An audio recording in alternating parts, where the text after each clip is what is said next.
L'œil maléfique apparaît enfin, mais il semble qu'il ne soit pas le véritable méchant de cet arc. Salut à tous, j'espère que vous allez bien, je suis Rodway Senpai et aujourd'hui on va revoir ensemble l'épisode numéro 2 de cette seconde saison de Dandadan et ensuite dans la deuxième partie de cette vidéo, nous traiterons des quelques mystères qui entourent cet épisode. On reprend donc directement là où le premier épisode s'est terminé, on retrouve alors Okarun qui a totalement perdu le contrôle de ses pouvoirs à cause du son qu'émet le ver géant et Okarun qui était donc sur le point d'attaquer Jiji. Finalement on pourra voir que Okarun souffre tellement qu'il ne parvient même pas à s'attaquer à Jiji. Le jeune garçon souffre au point de vouloir mettre fin à ses jours, mais heureusement que Jiji l'en empêche. Au bout d'un moment, malgré le fait qu'ils se sont réfugiés dans une maison, le ver géant va se mettre à les attaquer. Jiji comprendra rapidement que le ver géant réagit au son, il suffit donc d'un bruit pour qu'il sache où se cachent ses proies. Mais très rapidement, Okarun va tenter une nouvelle fois de se suicider, et le fait d'entendre son ami dire qu'il veut mourir va lui rappeler de mauvais souvenirs, car il semblerait que ses parents ont eux aussi tenté de se suicider. Ce sera ensuite au tour de Momo de tenter de mettre fin à ses jours, et cette fois-ci, c'est la chance que permet le mannequin Echo dans lequel s'est réincarné Mémé Turbo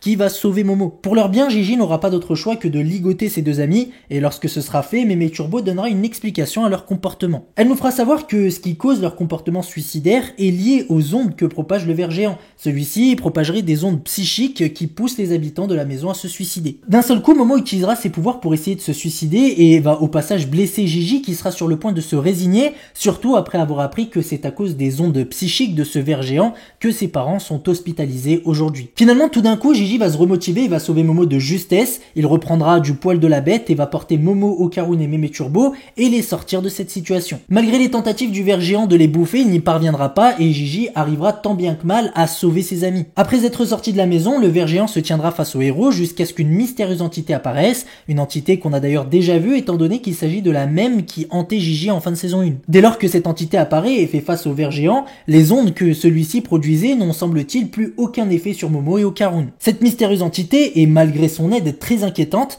d'ailleurs lorsqu'elle se retournera pour regarder les héros, Mémé Turbo les interpellera en leur disant de ne surtout pas la regarder dans les yeux. Selon elle, il s'agit de l'œil maléfique, son regard rendrait les gens fous jusqu'au point de se suicider, un peu comme le ver géant. Le ver géant et cette entité à travers leur pouvoir auraient finalement la même capacité, ils sont tous deux capables de pousser les gens à se suicider. Et donc ce qui explique que les ondes du ver géant ne font plus effet, c'est que le pouvoir de l'œil maléfique annule ses effets. Pour être plus précis, les deux pouvoirs s'annulent mutuellement. Profitant de cette situation et notamment le fait que le ver géant est immobilisé, à la demande de Momo, Okarun va décapiter le ver géant. Malgré le fait qu'il a réussi son attaque, une nouvelle tête va repousser pour le ver géant et suite à ça, celui-ci décidera de les attaquer à nouveau. Tandis qu'ils s'enfuiront, l'œil maléfique va se mettre en face de Jiji de sorte à ce qu'ils aient un contact visuel, ce qui va plonger Jiji dans les souvenirs de l'entité lorsque celle-ci était encore un humain. Comme on a pu le voir en saison 1, à chaque fois le passé des esprits est très triste et là en l'occurrence c'est aussi le cas. On pourra constater qu'il était autrefois un enfant enfermé qui rêvait simplement de sortir et de s'amuser. Enfermé car il était très certainement le sacrifice de cette époque. Celui-ci était à peine nourri jusqu'au jour de la cérémonie où l'on a d'ailleurs pu reconnaître quelques visages familiers qui sont très certainement les ancêtres de la famille Kito. Quand il était humain, l'œil maléfique a donc entièrement brûlé à cause de la lave en fusion provenant du volcan, ce qui est contraire à ce qu'on nous disait dans l'épisode précédent,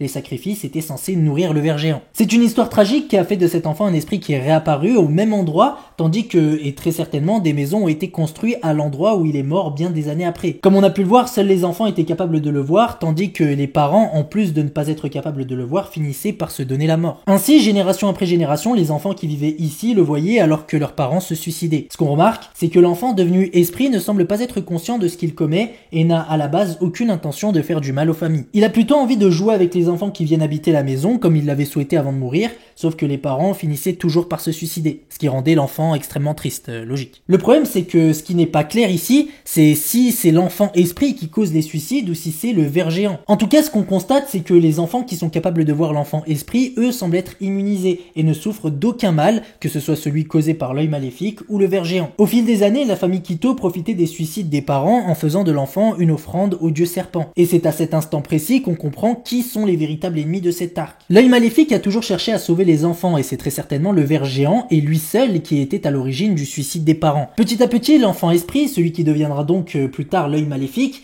commençait à être pris d'une haine envers ceux qui causent tout ce mal, notamment la famille Kito et sans doute le ver géant. Lorsque le flashback de l'œil maléfique sera terminé, on verra que cette entité qui s'est entre-temps agrippée à Jiji semble vouloir leur venir en aide. Et c'est pourquoi quand Momo essayait de détacher cet esprit de Jiji, celui-ci lui dira qu'il n'est pas mauvais et qu'il a toujours cherché à combattre leur ennemi. En effet, après avoir vu le flashback de l'œil maléfique, Jiji ne le considère plus comme un ennemi et va tenter de l'aider. Jiji descendra alors de plus en plus plus, on pourra notamment voir que plus il descend et plus les maisons seront vieilles, jusqu'à arriver tout en bas où il se retrouvera devant une porte. Derrière cette porte, il y a la pièce où a été conservé les restes du corps du tout premier enfant à avoir été sacrifié et qu'a donc vu Gigi dans les souvenirs de l'esprit. Gigi, en voyant ce squelette, comprendra qu'il a toujours cherché à le protéger, mais Mémé Turbo, elle, ne le verra pas comme ça. Elle lui sommera de ne pas s'approcher de lui et qu'il s'agit d'un yokai qui pousse les humains à se suicider. Tout à coup, le ver géant va commencer à produire de l'électricité ainsi qu'un liquide gluant qui va venir immobiliser Momo et Gigi. Tandis que Momo tentera de se sortir de cette situation, Gigi, lui, aura subitement perdu conscience et va dans sa tête se retrouver une nouvelle fois en compagnie de l'enfant qui avait été enfermé il y a 200 ans. Sachant désormais ce qu'avait vécu cet esprit quand il était humain et après avoir compris ses intentions, Gigi s'excusera auprès de lui pour la haine qu'il ressentait envers lui. L'esprit lui fera savoir qu'il veut jouer avec Gigi et Gigi, lui fera savoir qu'il restera auprès de lui autant de temps qu'il le voudra. Et c'est précisément après avoir dit ça que l'esprit va en profiter pour prendre le contrôle du corps de Gigi. Puis à ce moment-là, le ver géant va les débusquer, les immobilisant avec d'abord un coup d'électricité, puis ensuite en continuant à produire un max de son liquide collant. Étant incapable de bouger, le ver géant était sur le point de les bouffer, jusqu'à ce que Gigi se relève, frappe d'un coup de poing le ver, et puis enchaîne d'un terrible coup de pied décapitant le monstre. Suite à cela, on verra que finalement il ne s'agit pas de Gigi, mais de l'œil maléfique qui est parvenu à prendre le contrôle du corps du jeune garçon.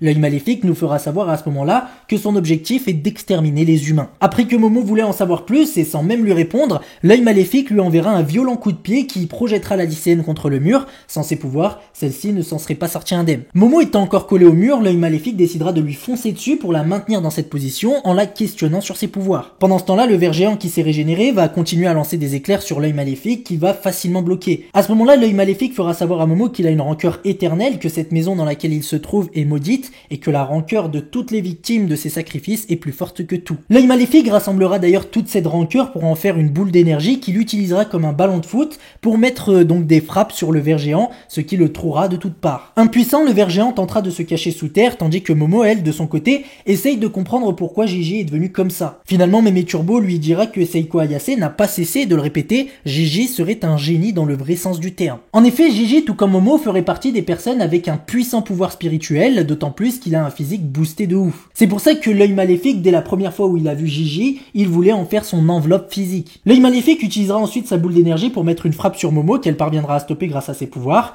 mais pendant qu'elle était occupée, avec donc cette boule d'énergie, l'esprit lui en profitera pour l'attaquer en lui mettant un coup de poing, la projetant une nouvelle fois contre un mur. Il allait en terminer avec Momo en armant une nouvelle frappe avec la boule d'énergie jusqu'à ce que subitement Okarun transformé apparaisse et donc bloque cette attaque. Le combat entre Okarun et l'œil maléfique va pouvoir débuter. Malheureusement, c'est sur cette dernière scène que ce deuxième épisode se termine et on va donc pouvoir s'attaquer à la seconde partie de cette vidéo. Il est donc temps de parler des quelques éléments mystérieux de cet épisode et on va commencer avec la famille Kito. En effet, comme nous le faisait savoir la matriarche de la famille Kito dans l'épisode précédent, cette famille a pour mission depuis des centaines d'années de protéger le village des éruptions volcaniques en offrant notamment un enfant comme une offrande à ce qu'ils appellent le dieu serpent. Ça fait 200 ans qu'ils font ça et logiquement, ce qu'on se dit, c'est que les membres de la famille Kito se lèguent cette mission de génération en génération. Sauf que finalement, il semble que depuis le sacrifice de l'enfant qui deviendra plus tard l'esprit de l'œil maléfique, il s'agit toujours de la matriarche de la famille Kito qu'on a pu découvrir donc dans l'épisode 1. Et l'indice qu'on a, en plus de voir que la ressemblance entre celle qu'on a vue durant le sacrifice de l'œil maléfique et celui de Momo, Okarun et Gigi, c'est que l'esprit de l'œil maléfique semble reconnaître la matriarche lorsqu'il la voit des années plus tard. On est tous d'accord pour dire que de génération en génération, les membres d'une même famille peuvent se ressembler et dans certains cas, la ressemblance peut être même frappante. Mais là, ça va au-delà de tout ça, on est clairement sur la même personne et d'ailleurs, elle semble toujours avoir le même âge. Et donc cela voudrait dire que les membres de cette famille, et plus particulièrement la matriarche, semblent être immortels. Celle-ci est présente au moins depuis le sacrifice de l'enfant qui deviendra plus tard l'œil maléfique et vu l'âge qu'elle semble avoir à cet instant, il est probable que ce n'était pas le premier sacrifice. Face à cela, il est fort à parier que cette vieille dame ainsi que toute sa famille ne sont pas humains, et étant donné que dans Dan Dan Dan, les ennemis sont soit des esprits soit des extraterrestres, pourquoi ne pas émettre l'hypothèse que la famille Kito serait des extraterrestres? Ceci pourrait en tout cas expliquer leur longévité, notamment celle de la matriarche ainsi que l'apparence physique de l'ensemble des individus de cette famille. S'agissant toujours de cette fameuse famille Kito, on remarquera lors de cet épisode qu'ils sont en fait ceux à l'origine de l'existence de l'œil maléfique. En effet, face à une éruption volcanique datant d'il y a plusieurs centaines d'années en arrière, la famille Kito a donné en sacrifice ce jeune enfant qu'ils ont enfermé. Après ce sacrifice, la famille Kito continuera ses méfaits en sacrifiant les enfants de chacune des familles qui viendront habiter dans la maison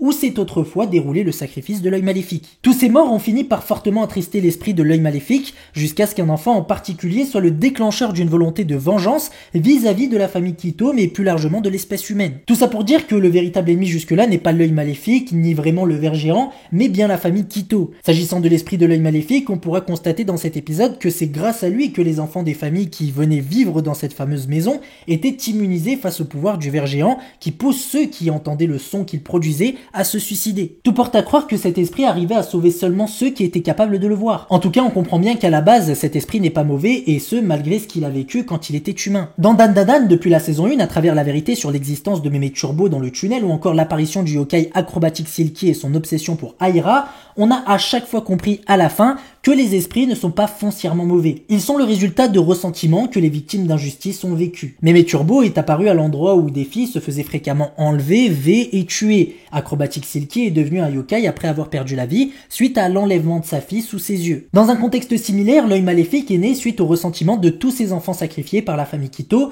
ainsi que tout ce qu'il a vécu en tant qu'humain. Même si à la fin de cet épisode, l'œil maléfique a possédé Gigi et qu'il est une véritable menace, le vrai ennemi qu'il faut absolument éliminer, c'est la famille Quito, et évidemment ce ver géant qui est à l'origine des suicides des habitants de la maison. Maintenant, j'aimerais qu'on parle un peu de Gigi. Sans qu'on le remarque, Seiko Ayase nous faisait remarquer que le jeune garçon était spécial. En effet, Mémé Turbo nous fera savoir que les capacités spirituelles de Gigi étaient géniales. Ajouté à cela, il est vrai que le jeune homme dispose d'un physique extraordinaire. Tout ceci fera de lui un réceptacle parfait pour l'œil maléfique qui convoite ce corps depuis longtemps. Lorsque l'œil maléfique arrivera à ses fins en possédant le corps de Gigi, celui-ci nous fera part de son objectif qui est d'exterminer les humains. Un objectif compréhensible au vu de tout ce qu'il a vécu, mais qui est tout de même radical étant donné que les seuls responsables sont la famille Quito. Même si effectivement, on a pu constater que des habitants avaient vu les restes du corps de cet enfant qui a été sacrifié il y a 200 ans. Mais bref, perso, je pense que lorsque l'œil maléfique verra les membres de la famille Quito, qui pour moi ont survécu à l'attaque du ver géant, il aura très certainement et particulièrement envie de les éliminer. Maintenant, concernant l'œil maléfique, du moins cet enfant qui est ensuite devenu un esprit suite à sa mort,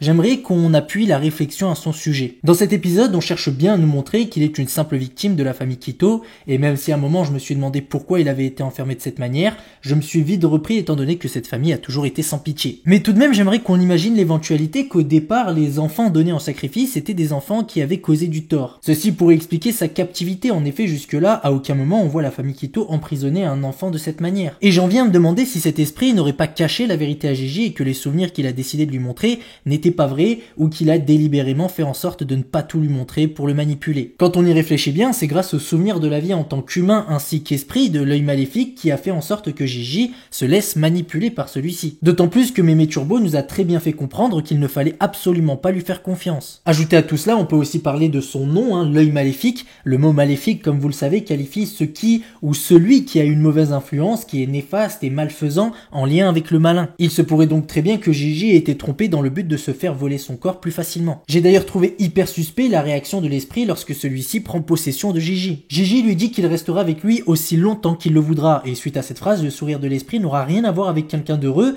mais on est plutôt sur un sourire malsain, comme s'il était satisfait d'être arrivé à son but. D'autant plus qu'en réponse à la phrase de Gigi, l'esprit va dire « c'est toi qui le dis », ce qui n'est pas du tout la réponse de quelqu'un de reconnaissant, on est plutôt sur quelqu'un qui a fini par arriver à ses fins. Et pour finir, ça va être rapide, pas d'inquiétude, et d'ailleurs je vous laisserai partager vos idées en commentaire, mais je sais pas si vous l'avez remarqué, mais on est d'accord que lorsque l'œil maléfique était en train de se faire sacrifier quand il était encore humain, il ne s'est pas fait bouffer par le ver géant, mais a été brûlé par le volcan. Et évidemment, ceci indique qu'il y avait peut-être un autre but derrière son sacrifice.